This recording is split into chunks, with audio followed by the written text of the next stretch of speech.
Tate Britain normally puts on exhibitions that have their feet very firmly in the British art establishment, but this exhibition is different, and I love it.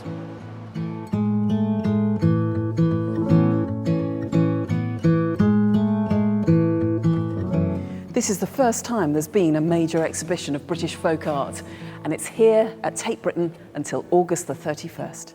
Folk art has become rather fashionable in recent years, thanks in no small part to the likes of Jeremy Deller and Grayson Perry, and it tends to be a bit of an umbrella term for anything naive, outsider or primitive. But for me, the term folk art is much clearer than that. In these pieces, you can really sense the maker. You can see the painstaking work that went into them, the love. You can see joy in their expression.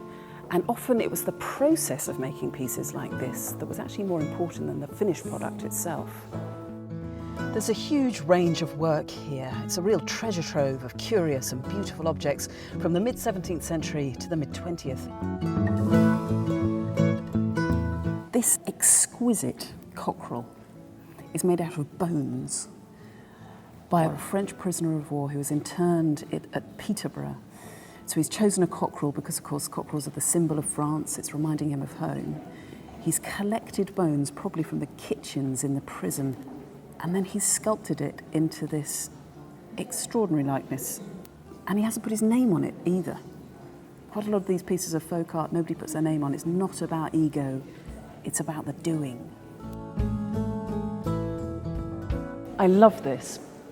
This is a sampler, so of course embroidery that girls were encouraged to make for their domestic furtherment. But here the maker, we don't know who made it, made about 200 years ago. The picture that she's created is of the solar system. So she's educating herself, which of course is supposed to be the territory of the boys. So it's a symbol of expression and repression, really, both at the same time. It's wonderful.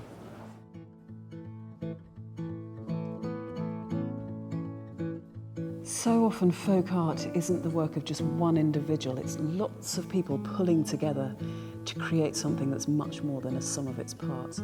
Here we have a quilt that was made during the Crimean War by a group of soldiers who would be working on this night after night while they were off duty, keeping them away from the booze.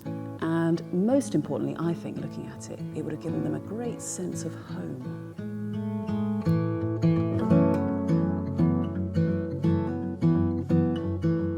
The love that's gone into making this piece is almost palpable. Made by two people, Herbert and Charlotte, in the year that they got engaged in 1890, and they chose to spend the year stitching all the things that they shared and loved together into this quilt. It's just absolutely gorgeous. Folk, in some ways, I think, is representative of a collective. There's a kind of tradition that gets passed down. So we looked at objects that were made over a number of years, and maybe there's things like quilts, figureheads, things that have a tradition of being made over many, decades or centuries or generations. To me, the one key factor that they all have in common is this evidence of the hand. They're very much, you can look at them and think about the hand that made them. This exhibition is such fun, and it really makes me realise how much modern society has really squashed our desire to express ourselves. Come and enjoy it. It's on at Tate Britain until August the 31st, and then it goes to Compton Verney in the autumn.